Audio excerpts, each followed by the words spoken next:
No cheeky intros, no elaborate song lyrics, and nothing really other than maybe a reference to Dragon Ball Z here and there. Today, Just Wrestling. I'm Jason Bryant, and this is Short Time Shots, a sometimes daily look at the day's college wrestling scores and more.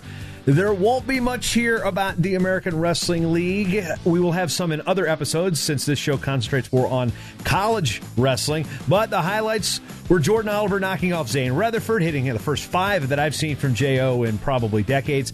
Alex Dieringer beating Isaiah Martinez. Corey Clark beat Tony Ramos. And Kyvan Gadsden giving a very short interview saying he didn't want any ice cream. He needed to get to the hospital because he had a baby on the way after he beat Jacob Casper. Oh, boy. Yeah, literally any minute. That baby was ready to fire out. Anything. Anyway. I'm not going to edit this thing tonight. You're just going to get the raw screw-ups and all. So those results listed on trackwrestling.com. Check the daily newsletter at matttalkonline.com/news, which you can sign up for free. Or follow the Matt Talk Online Twitter at Matt Talk Online for links to recaps from that event. Oh, boy. Now let's see. Las Vegas. Where do we begin? As always, there were some solid upsets and individual wins. Ohio State's got 6 in the semis, so that's the short version. Do you? Yeah. Do you? Good. You can watch it on Flow Wrestling.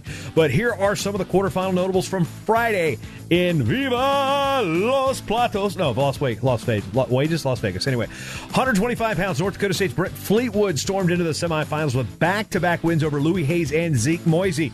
He'll face top-seeded Sebastian Rivera of Northwestern, while down low it's a 2-3 matchup with Minnesota's Sean Russell facing Oregon State's Ronnie Bresser. Bresser has looked very heel-like in his dominant victories. At 133, Pitt's Mickey Philippi upended Minnesota's Ethan Lezak in the quarterfinals 4-0 to reach the semifinals on Saturday. He'll face second-seeded Luke Pletcher of Ohio State. While up top, it's number 1 Nick Suriano of Rutgers and number 4 John Ernesty of Mizzou. Ernesty 3-0 with 3 first-period falls. At 141, second-seeded Jaden Ironman of Missouri gave up a reversal and then outlasted Michigan's Kanan Storr 3-2 in the tiebreakers.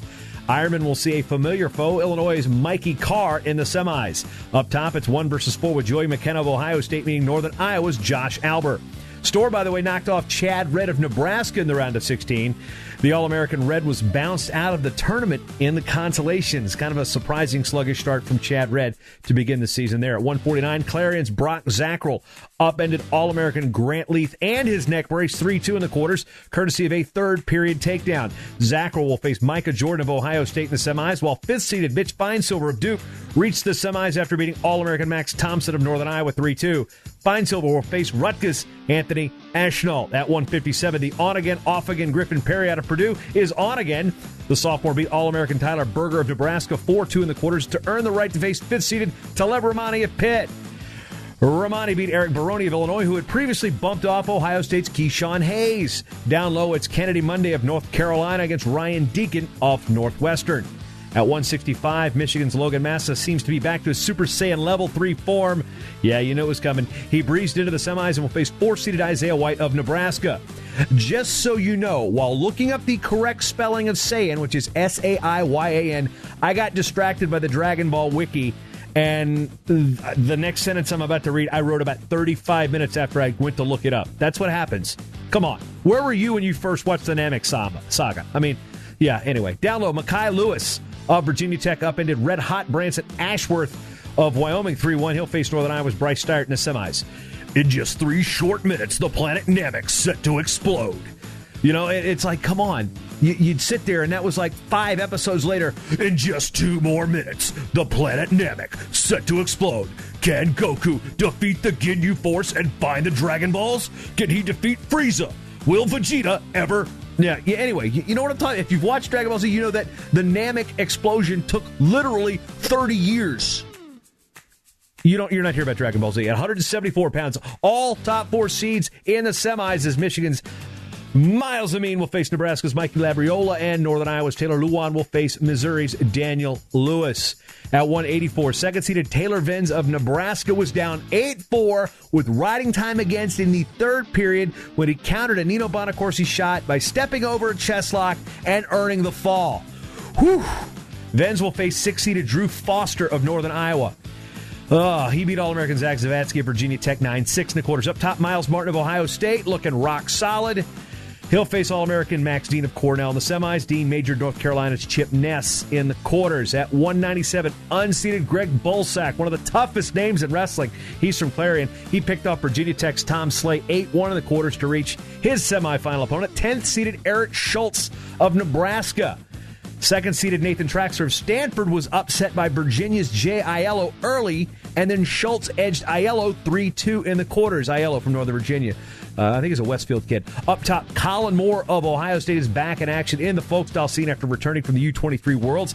He'll face Purdue's Christian Bruner, the 5th seed, in the semis there. Bruner beat Tanner Orndorff of Utah Valley in the corners. Orndorff had upended Drexel's Stephen Loasso, the number 4 seed, by major decision in the round of 32 at 285 pounds. Another unseeded wrestler, Chase Singletary of the Ohio State University, pulled 2 upsets on his way to the semis.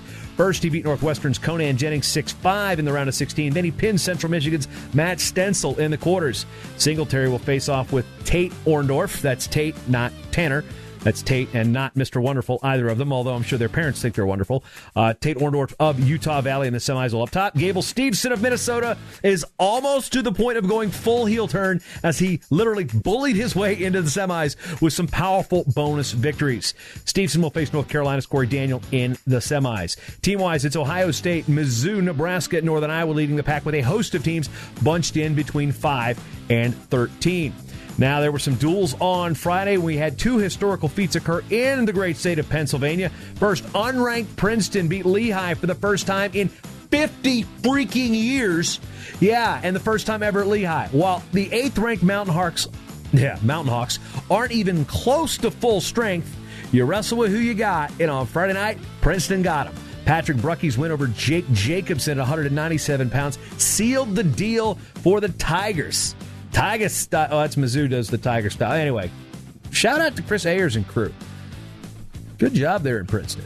Further west in Lewisburg, the first sellout in Bucknell wrestling history and the 3rd largest in Soika Pavilion history for any sport saw 4,200 fans wrestle. Well, 4,200 fans probably wish they could have wrestled Penn State, but 4,200 fans saw number 1 Penn State extend its dual meet win streak to 47 with a 42-3 win over the host Bison. Number 7, NC State survived a scare as they went down to Norfolk, Virginia, and beat Old Dominion 16-15. Yes, I'm reading that right. This was supposed to take place on Thursday, but a bomb threat at Old Dominion forced the school to postpone women's basketball wrestling events. If I was in college and that happened, I'm not even going to go back to my days at ODU when crazy stuff happens, like half-inch of snow, we'd be shut down for a week.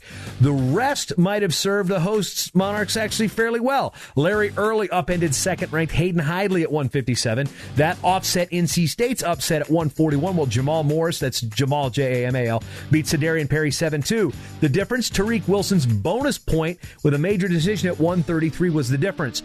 Number 20, Lock Haven, good crowd there at Thomas Fieldhouse, 2,300 plus. Watch the Bald Eagles pick up an EWL win over George Mason, 28-10. Other Division I action saw Indiana beat Northern Illinois 20-14, and Ohio beat Appalachian State 25-16.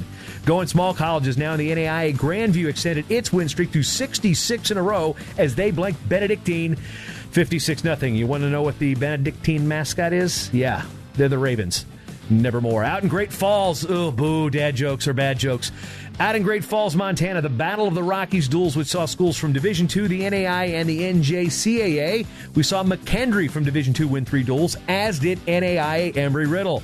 Interesting note that McKendree used to be an NAIA school. Colorado School of Mines, that's M-I-N-E-S, not M-I-M-E-S. They'd be pretty silent. Boo, that wasn't even a bad joke. That was just a horrible joke. Colorado School of Mines won a Division II try over Chadron State and San Francisco State. Other multiple dual winners on Friday included Eastern Oregon, Lindenwood, Northwest Kansas Tech, Providence, the one in Montana, and Spartanburg Methodist. That's a shout out for you, Matt Oliver.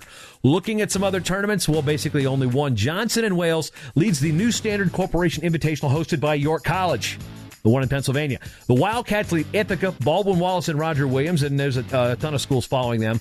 It's a pretty good tournament. Quarters kick up tomorrow, so there will be rowdiness. A couple of national champions meet in the quarters, too. First off at 125 pounds as Division III champion Jay Albus of Johnson & Wales meets Colton Messick of the Newport News Apprentice School, the returning NCWA national champion.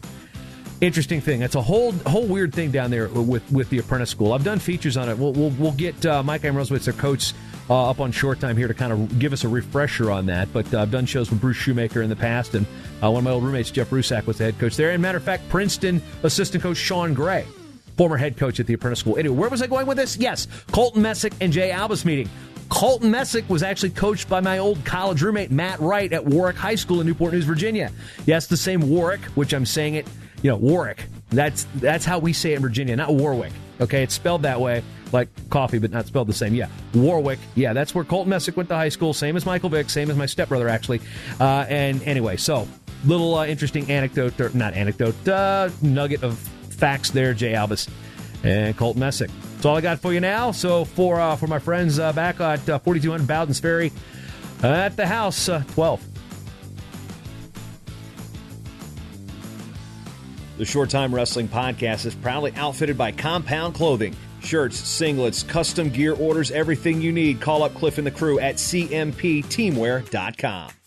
If you've made it this far, I'm guessing you like the show. Well, why don't you subscribe if you haven't done so already by going to madtalkonline.com/listen. That'll give you a list of various different ways that you can subscribe and listen to the show for free, whether it be Apple Podcasts, your Android app. This show has an app for its own self on iOS and Android.